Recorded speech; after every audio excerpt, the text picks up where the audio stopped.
Give a round of applause for David Joseph.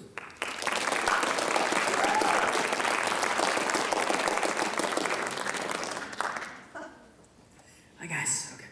My name's David Joseph, and I'll be reading an original poem I wrote called Every Time. Every time, without fail, you return, panting, hounding, sweating, dogging, drooling in excitement.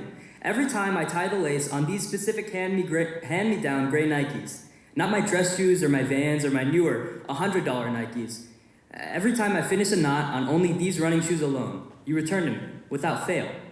What is it that you come for? Do you think we're going on a walk together? A run? What drives you to come to me? And, every morning I look into those same two brown eyes and I see your mother. I knew her dearly too.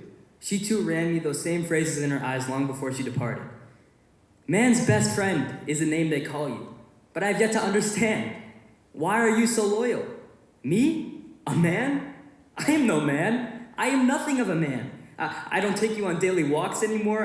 I don't buy those treats you love from Target anymore, and I don't brush your hair anymore. So why? But still, every time, without fail, you return to me, expecting a different outcome than the one I gave you yesterday. Every time, you are here. Why? Why are you so loyal to me? I don't deserve your attention. I don't deserve your loyalty. Wherever I am, I'm always thinking about you. I feel sorry about your loneliness at home without me. And every time you come to me, I feel a little bit more emotion, You yell at other dogs around me, you chase rabbits in our backyard, and you defecate in my basement, but despite all those reasons, you still return. But every single morning, in that split second where you come back, I throw out all these past arguments under my gray soul, and I stare in the brown soul, staring back at me. I stare with so much emotion, and there, in that speck of time, I find you and your mother's soul aligned with mine, and I find out that our love is endearing. So that is why I will never leave these gray Nikes. The same Nikes that my toes hate and untie too frequently are the same Nikes that tie my soul to my root. The knot ties me to my best friend, tighter than anyone could ever know. Thank you.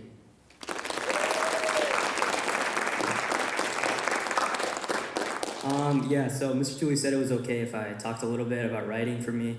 I actually never had written poems before up until the fall this year, and I remember I watched a poem last year at Writers Expo, and I was like, I really want to do this next year. So I had kind of been putting it off, and one day I was just sitting in the backyard with my dog, and I just started writing poems about stuff I saw in my backyard. And for me, writing was never really I need to be perfect every time. I kind of just did it. This poem has been through many revisions and stuff like that. I find that stuff isn't set in stone for me, so everything's kind of fluid. I mean, I can't really write on paper. I kind of just write on the notes app on my phone. But my biggest advice to someone is just do it. Try out different things, try out different poems, try out different spots, times of day, whatever. I used to write right before I went to sleep, but now sometimes I don't do that anymore. And honestly, just have fun with it, because it's your craft. It's not anyone else's, and you don't have to ever share it with people. It can kind of just be your own thing. And it's a really good way to process your emotions and stuff like that. So, rad. Thanks, guys.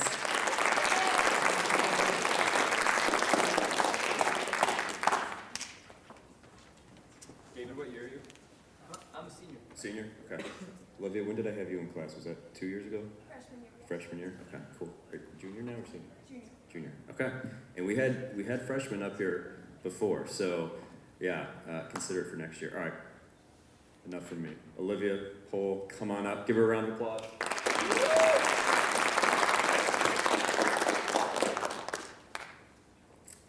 The plywood shelves are sturdy, mended together by my father's careful hand. We painted them a delicate mix of blue and gray. I never asked for a bookshelf, but when my father saw the stacks of paperbacks that lined my room, he decided I needed something with structure. The furniture that fills my bedroom is a mismatched collection of hand-me-downs. The spray-painted pink bedside table is an antique, and the desk is my grandfather's. My father had used it after him when he became a first-generation college attendee. I knew the sturdy bookshelf, consisting of 5 shelves, would fit nicely in my room. The bottom shelf reflects organized chaos. On the right is a bin that contains the equivalent of what people place in a junk drawer: earbuds, cables, pens, and anything that a kitten shouldn't chew. The middle of the shelf contains a simple stacking of notebooks, coloring books, and of course, a piggy bank. What more convenient place to keep loose change than on the bottom of a bookshelf? I don't know it landed there, but I refused to move it. Leaning to the left is a row of old yearbooks, a collection of Uno cards, and my father's Latin textbook. He gave me that textbook when I started taking Latin in high school. Surprisingly, or unsurprisingly, nothing had changed within the Latin language from 1974 to 2020. The next shelf contains the classics of an English teacher's dream lined up in height order from Agatha Christie to Upton Sinclair. Admittedly, I have not read all of them yet. The other side of the row contains a thick copy of the complete works of Edgar Allan Poe and a collection of comic books, a reflection of the phases I went through during middle school. I'm not sure how I ended up going from Poe to Catwoman, but I feel there's a correlation between the two. The middle shelf is experimental, full of half-read series and genres that I couldn't quite love. The sides of the row hold manga, horror, and poetry. Lining the bottom of the shelf is a folded flag. The length of it matches the dimensions of the bookshelf perfectly. The flag had been folded and shoved in a drawer for years, but I unraveled it one day, and now it remains carefully creased on the bottom of the shelf. The top two shelves contain my favorites. From Donna Tartt to Taylor Jenkins Reid, these books make me who I am today. They give me a place to escape my reality. When everything is loud at home, I open one up and know I will be okay. These books raised me to be a compassionate, world-changing woman, so I owe it to them to live up to their inspiration. These shelves hold mementos of my favorite memories. A teddy bear from my grandmother, a jar of jam from an Irish tea party, a polar bear Pez from when my best friend and I decorated a gingerbread house with fruit-flavored candy. My bookshelf is a reflection of who I am. It shows where I have been and who I want to become. Everything on the shelving unit is intentional, from heavy literature to cheap knickknacks. I have grown attached to the predictable placement of the items. I relax when I see everything where I placed it. Like my grandfather's desk, I hope one day I can pass along this sturdy piece of furniture to someone who can fill it with their mementos and upbringings. I hope they will cherish it as much as I do.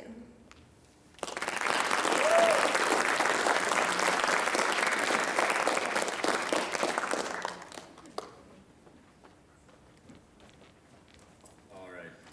David, was it worth it coming up here? Yeah, very. Olivia, was it worth it? Yes. Yeah? Were you guys ever nervous about coming up here? Oh, yeah. Yes. We were talking to each other. Yeah, see? All right, you can do it. If you're nervous, if you're thinking about it, come do it. It's worth it, I promise. By the way, before I forget, we have a bunch of leftover Writers Expo 2023 stickers. I don't know what you're going to do with them, but if you want one, when you leave today, feel free to take them because you're the last period, so we get to celebrate a little extra. Okay, do you guys like people with heart? Yeah. What about people with soul? Yeah. What about people who are willing to get vulnerable with you? People who are wise? A little silly too sometimes? All right, you're going to like today's presenter then, I think. Today's main presenter is an award-winning Jewish and Mexican-American political and community organizer, spoken word poet, social justice educator, and musician. He is a national poetry slam champion, a 3-time award winner at the College Union Poetry Slam Invitational, and winner of the Sonia Sanchez Langston Hughes Poetry Prize. His work has been featured in the Huffington Post, the Boston Globe, NPR, the Poetry Foundation, the Economic Hardship Reporting Project, and there's one more here that I was going to ask you how to pronounce and I forget. Oh, wow. Flama as well. Please welcome Jonathan Mendoza.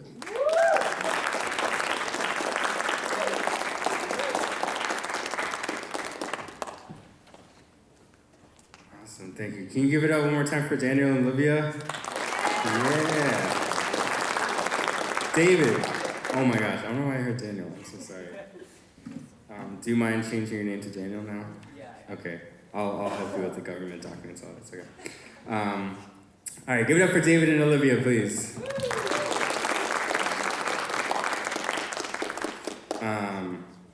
Awesome. So, thank you for that lovely intro. My name is Jonathan. I use he/him pronouns, and I am a poet and writer and educator and political community organizer. I'm gonna share some poems with y'all, and also just talk a little bit about what I do, who I am, what I'm about. How are we all doing? I think this is the last period, right? Okay, and then tomorrow's spring break? That's exciting. Are we feeling good? Are we feeling like antsy and like we want to just like, yes, I feel you. Okay, bear with me for a little bit. We'll make it fun, keep it engaging, and hopefully you can learn a little bit. So, time check. What time do we wrap? 3:25. 3:25. Most important question of the day. What is the best dipping sauce? Ranch. 2 ranches already. Okay. Hot sauce. What is it?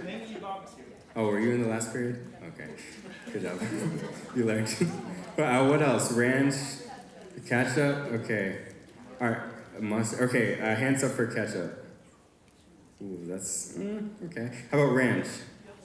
Oh wow. Okay, that's passionate supporters. Honey mustard. Okay. Barbecue sauce. Okay, good representation here. All right. So the correct answer is barbecue sauce. Congratulations.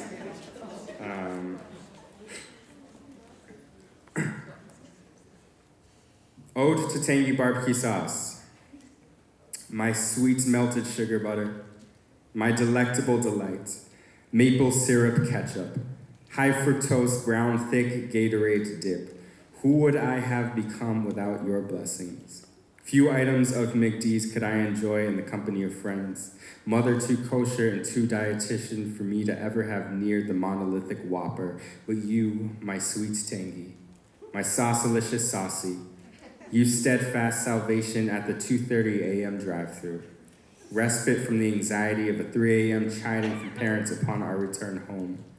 Route 126 Enterprise, the only location open at the hours of possums. You entertain the wrath of newly licensed teens, pleading for the McFlurry machine to not be broken, even as we all know it is working perfectly fine. Suburban oasis, fountain of youth, even in my late 20s, as my awareness of my eventual end dependably increases. Red mustard juice permeating my teeth, my gums, my still good jawbones. Oh, sweet awareness of the inevitable. You rock me to sleep sometimes. Even when all the preservatives have burrowed into my blood, you linger on my tongue, savoring the day to keep me awake. A bad feeling for the night, a good memory for the morning. Do you like that very awkward headline? Has anybody experienced that where it's like 1 or 2 a.m. and you know you shouldn't be eating this, but it tastes so good, right? Yeah, okay, that's where that came from.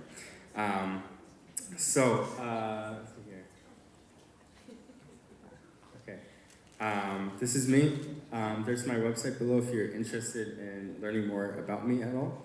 But I'm gonna share a little bit in detail. Before I do that, I'm gonna talk a bit about kind of the input into who I am and what I do, the experiences and communities and people that kind of shaped me. But to ground us in that, I wanna encourage y'all to kind of do a brief meditation, 20, 30 seconds, on this question: who and what brought you here? Who and what brought you here? Take that however you interpret it. It can be the transportation, it can be the money for gas to get you here, it can be the requirements from your parents or teachers, whatever it is, however you interpret it, who and what brought you here. You just meditate silently on that.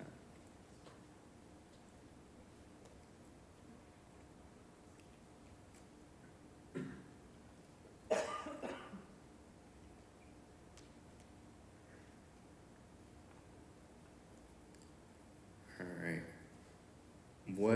What came up for people? You can just throw our hands up for what came up with you. Who and what brought you here? Yeah. Friends. Friends. Awesome. Just encouraging you to come here?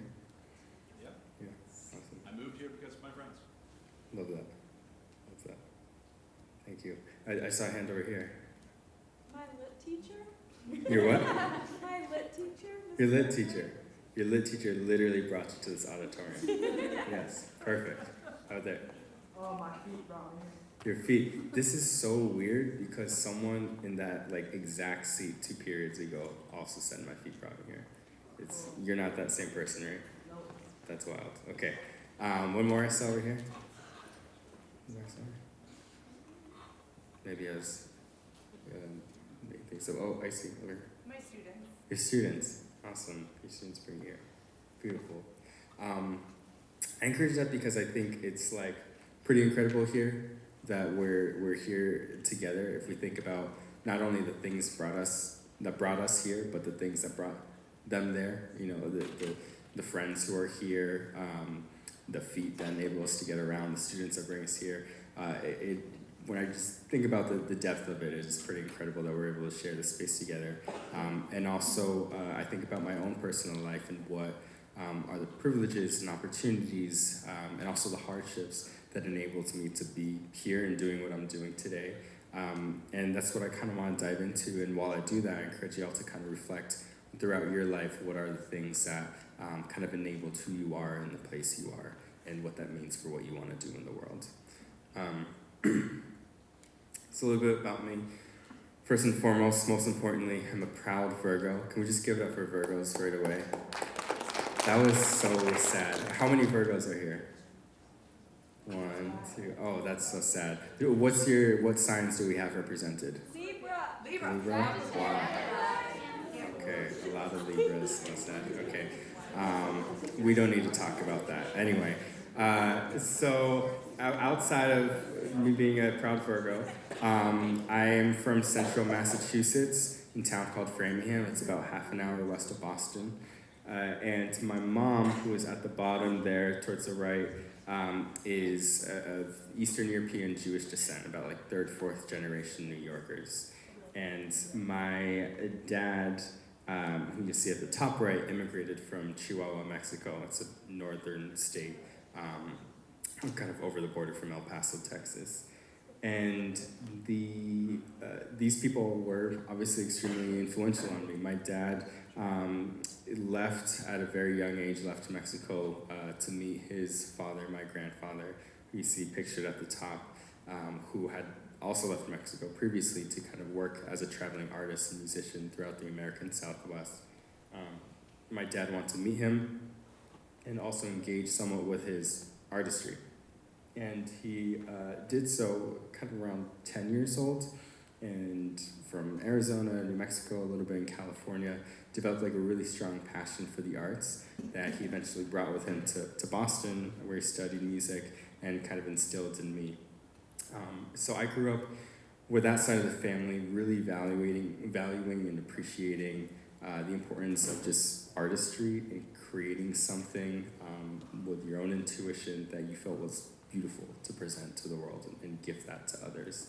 On my mom's side, my mom has long been a really devoted advocate around public health. She's worked in a number of different positions, but basically instilled this other value in me of really caring for those around you, especially those who you see are suffering, have been marginalized, oppressed, and doing something to alleviate some of that oppression and strive towards a more just and equitable world. So I grew up at this intersection with these two passions of mine, also being biracial, having very different class backgrounds on each side of my family, and having these reflections growing up around race, migration, privilege and class, U.S.-Mexico relations, and just kind of the whole big picture of how the environment that I'm in relates to environments around the world and the global south and different histories of imperialism and that kind of thing. So these were some of the important reflections for me that kind of led to who I am as a person now and what I have been doing for a number of years and plan to continue to do, which is kind of three main hats. One as an artist, an educator, and then as an organizer. So as an artist, my main medium, as you see here, is poetry, spoken word often, but I'm also a musician. I played a number of instruments, but mainly at this point, I'm mostly doing composing and songwriting, and also have a background in film. So initially, growing up, felt that I wanted to use storytelling to change the world, and it felt like film was the medium I wanted to do that with. It changed over time into poetry, but that was an initial passion of mine. And now I get to kind of tour around the country, different communities, and do readings and kind of keynotes and talks and workshops. And that workshop piece has been especially important for me as an educator, just feeling that the importance of wanting to get a lot of my learnings into the hands of others. So there's a lot of really amazing teachers and mentors who empowered me to be able to do what I do. So I kind of feel the task and responsibility to pass that forward onto others, it's really a gift that like I would not be standing here today if it weren't for people who took time and energy to like teach me and guide me. So that feels really important to be able to gift that with others and support other voices, not just my own. And lastly, as an organizer, so you may be more familiar with the term activist, right? You might see on TV or social media like pictures of people just marching and protesting, but there's a lot that goes underneath that tip of the iceberg in terms of having one-on-one conversations with people and workshops and informational sessions and community meetings. And so that's a lot of what I do, especially around multiracial like democracy and self-governance, immigrant rights, housing justice, youth power and representation, and a whole lot more. So with those worldviews that I kind of developed at an early age around social justice and want to change the world with storytelling and organizing, I tapped, as I mentioned, into music, film, and writing. In high school, I was really fortunate that they had a high school-wide poetry slam in my senior year, and that exposed me in my junior year to like what some of the upperclassmen were doing with that craft, and it was so exciting to me. I couldn't wait to kind of jump in. And I did a summer program into my junior and senior year that was specifically in like poetry slam, and learned of this poet named Julian Curry. I highly recommend writing that down and Googling him. And he has a really incredible poem about like the history of the N-word. And I had never seen someone so succinctly communicate like such a heavy topic to me in like 2.5 minutes. I just felt like in 2 minutes my mind just completely transformed to have a developed understanding of this word, its history, its context. And I wanted to harness that power as like, if I want to change the world, this is a thing that I can learn to do, to just be a strong writer, communicator, and really learn different subjects that I can translate into this craft, poetry, and change people's minds and perceptions about things and really change the world through that way. So I got into like college poetry slams, adult poetry slams, different community events, and just open mics and workshops and a whole lot more teaching. So you can see on the left there, that is me wearing the same exact sweater, but you can't really see it. But you know, it held up all right. And that's in Austin, Texas, doing a national poetry slam with my friend there. We did a duet piece. And we were like honored for having one of the best poem awards for the competition. So we get to perform it at the final stage, as they call it, at the end of the tournament. And then in the middle is in 2015 when I won with the team, the Boston team that I was on, we won the National Poetry Slam, which was a big deal for us, especially as the first team that Boston had. And that was super exciting. That was in Oakland, in California. And so like poetry, thankfully, has taken me a lot of places like physically in the world. I've been able to engage with a lot of really interesting and amazing artists and activists and educators and just different communities that I wouldn't have been exposed to otherwise. On the right, it's my book here that I published with the Indie Press in 2018 called When the Crows Come. I do have some also if anybody's interested for sale. And my grandfather painted the cover and different artists did the illustrations inside. It was a really wonderful collaboration. It just felt really good to have like a product that I can actually share with people. And I am going to pause here for questions. I know there's a lot, but yeah, I want to pause for questions. Yeah. How did you and your teammates get together for the National Poetry Slam? Yeah. So there's actually every local team kind of has their own process. Usually they're pretty similar, and that there's like a local venue. I don't know if it's still running, the National Poetry Slam, but like Chicago, for instance, will be like, we are gonna have weekly poetry slams for 4 or 5 months, and every week someone's gonna get selected to, like, whoever wins the poetry slam that night is eligible to try out for the final team. So maybe it's like, I don't know, 15, 20 people. if it's once a week for like 4 months, let's say.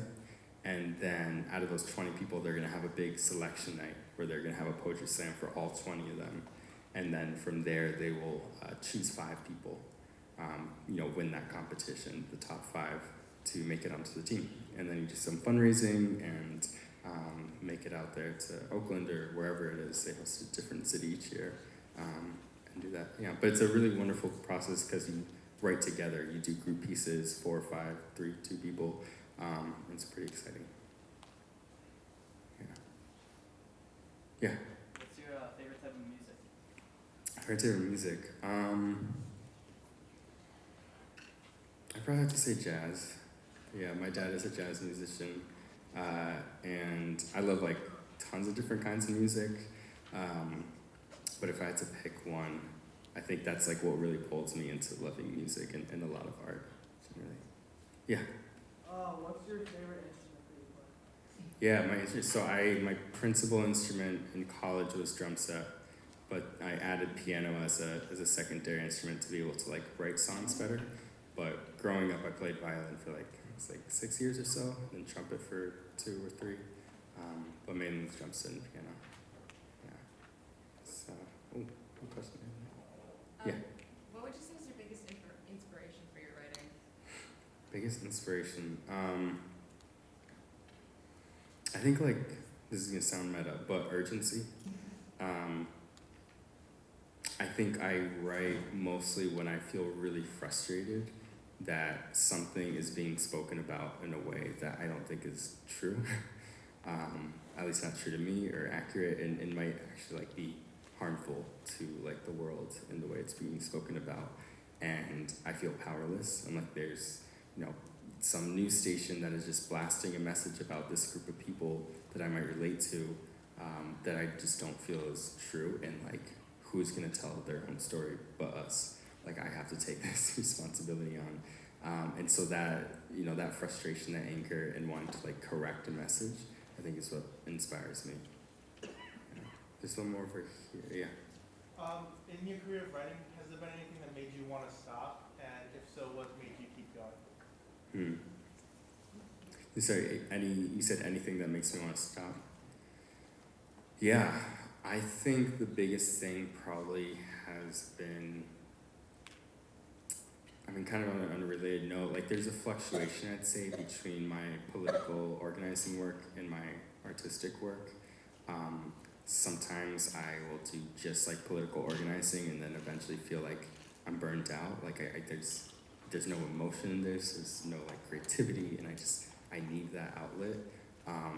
And then other times I will like just be doing writing and poetry and so much of that, and I will get burnt out of that because I will feel like I'm not doing enough in terms of like grassroots community organizing. So it's been like a constant battle to try to strike a good balance. But I think like the main thing that's made me want to stop is when I feel like it's not doing enough, and I think definitely need both, and I wish I could just like be 2 people doing multiple things at once, but I do have to like, toe that line. Yeah.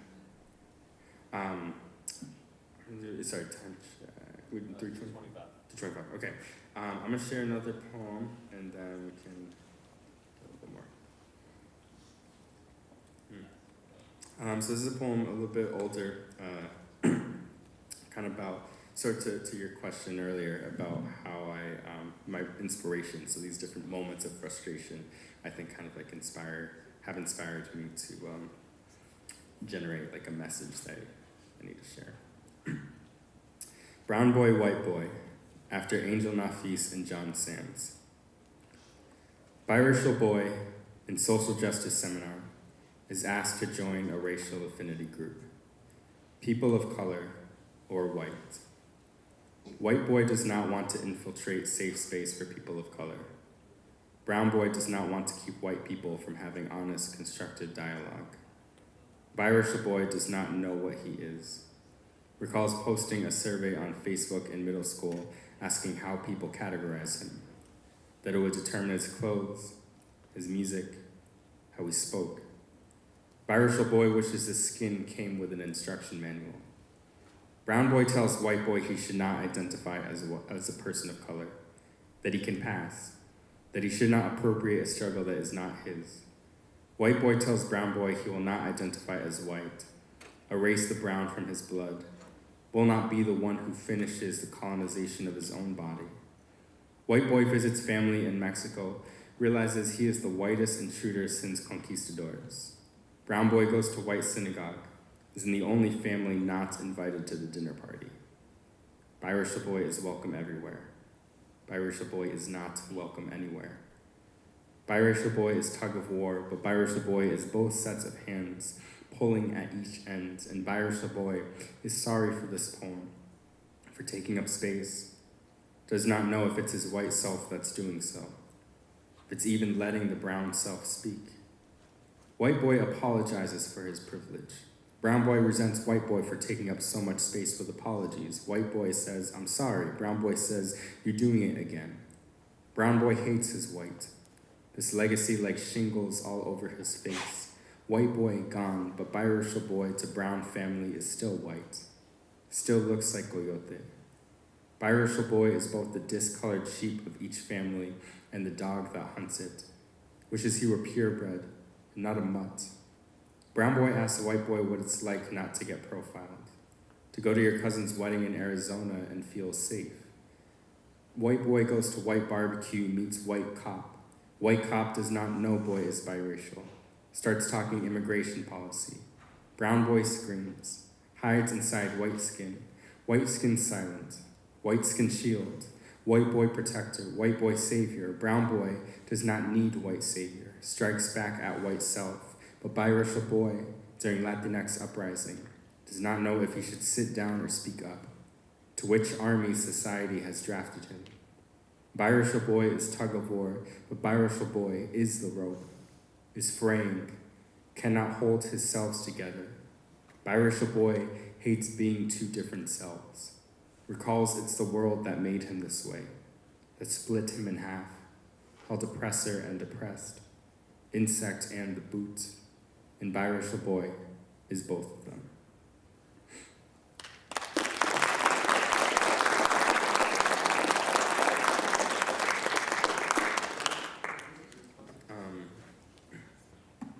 Cool. So why write? So I think kind of related to that piece, right? And the question earlier, I'd say like one is just catharsis. Like before even wanting to be a writer or have like any career related to it, as David mentioned earlier, right? Just like having that as an emotional outlet and a tool to process kind of emotional happenings, I think has been so critical at so many points in my life. And to be honest, I think one thing is that I am just genuinely a more emotional person, but I also think sometimes I see people, friends, family members, who I find sometimes struggle to process certain emotional occurrences, and I kind of wish this for them, even if it's not poetry, even if it's not writing, just some artistic outlet to be able to have that as a therapeutic tool. So I strongly encourage that, even if it's not a career or anything, just have something to create, right? Another reason is that I really do feel that my poetry, as I mentioned earlier, is like an extension of my political work, my community organizing. I think there is a way that artistic creation can connect with folks, especially on an emotional level, that sometimes a political discourse really can't achieve. So if you're talking about like data and statistics and all these things that you want to change, it's extremely important and definitely fulfills the role. So I don't want to like take away from that. And I also think that communicating a personal story and your reason for wanting to like bring change in the world is something that can really effectively be achieved through art and just developing that muscle for creativity and emotional expression. And last but not least, I also mentioned this earlier, but just this is a way that we can make our own media. We might not have access to TV stations and radios and podcasts and all these things that people are able to amplify a certain narrative out there, but we are unique and we have personal stories and identities and experiences that are valuable for the world, right? And you having some craft to be able to use as your own media is really key for you to be able to tell your own story and kind of like leave your creative mark on the world, right? I'll share here just a little bit of the work I've done, some pictures I found. So on the left side, that's me in Western Massachusetts facilitating a workshop for this big event for hundreds of folks who are houseless or like homeless, or also work with like houseless populations. And it was on psychotherapeutic uses of poetry and writing for people who are like affected by houselessness personally, and especially if they don't have access to more like conventional forms of therapy, which was extremely fulfilling. In the middle is me talking, sharing a poem at a immigrant rights rally shortly after the 2016 election in downtown Boston, which again I found was a way that I was joyfully able to inject some of my personal narrative into this activist movement, which is something that I really strive for. And on the right is me doing a little workshop with a youth group in Chicago at the Mexican Museum of Art. If you haven't been there, I highly recommend it. And again, trying to take some of these learnings and afford them to like other folks as were afforded to me has been just like very important for my life and career. Let's see. You know, I'm gonna pause there for additional questions. Yeah. Should I pause? Should I go to the next slide? Are you intrigued? You want to see the next slide? Yes. Oh my gosh, please settle down everyone. I'll go to the next slide, it's okay. Yes, Venn diagrams. Everybody loves a good Venn diagram, right? Just a little bit about my approach to writing. This is like one tool I sometimes use. I think I have a tendency to get overwhelmed sometimes with the sheer amount of stories that I could tell. But I like to think about these three questions. What stories feel most urgent for you to tell? If you have that, like, sometimes it's a physical sensation, you feel like this fire in your gut, you're like, I need to talk about this. Maybe it comes from frustration of your story not being told correctly. Maybe it's something you're experiencing or something you're witnessing, but you just have that urgency to tell it. Another question is, what stories feel most urgent for the world to hear? There may be a lot of things on your mind that you want to tell, but there's some things that maybe they overlap, and you think, you know what, this thing that I want to speak about, the world does not know about this, and they really need to, urgently. Right? And so you might find that cross-section. And then the bottom one, what stories are you uniquely positioned to tell? As mentioned, you have diverse, unique experiences, and if there's a lot that you feel urgency to tell and a lot that the world needs to hear, is there something that you can tell that other people can't? Maybe other people also feel like they want to talk about something the world needs to hear, but they can't tell a story that you can. Right? So maybe if you are feeling overwhelmed by the amount of ideas or don't know where to start, this can be one tool or exercise to use.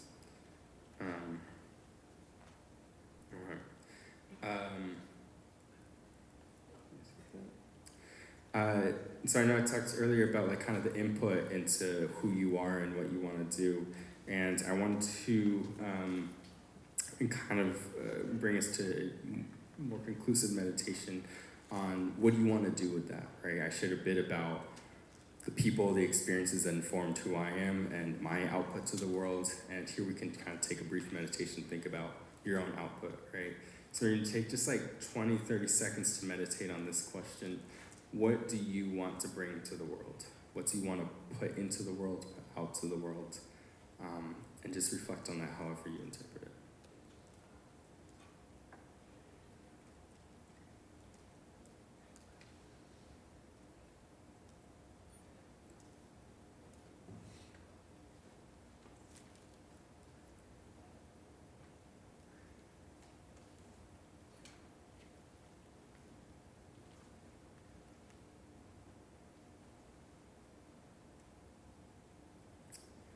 Awesome. I'd love if a few folks at least throw up a hand and share something that came to mind, something that you want to bring into the world. Yeah. Laughs. Beautiful. Love that. What else? Yeah. I want to be a teacher, so education. You want to be a teacher, so education. Awesome. Sharing that with other folks. I'm sure your teachers love to hear that. How about there? Joy. Joy. Yes. Yeah. Peace. Peace. Awesome. Yeah. Knowledge. Knowledge. Great. I encourage you all to hold on to these things. These are like really beautiful things to bring into the world and are special gifts that you have to offer. Right? So thinking again about the uniqueness of your own experience and your story, and how can you translate that into some of these things, whether it's laughter, joy, teaching, knowledge, right? There's a unique gift in each of those that you have to offer others, right? Cool. So I think we don't have that much time left, but if there's any short questions that folks want to ask, also leave me up there. Yeah. Any other questions? Yeah. What do you think of Libras? What do I think of Libras? I actually, okay, true story. My slogan is, I don't believe in astrology, but I do believe in Virgo.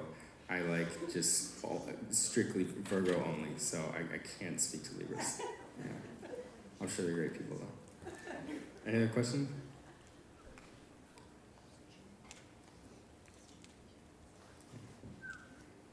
Do we have artists in the building? Or people who do art, even if you don't identify? Yeah? What? Shout them out. What do you do? Photography. Photography? What was the other one? What? Pastel. Pastel. Awesome. I encourage you all, keep practicing it, do it. I don't know, right? All right, thanks y'all.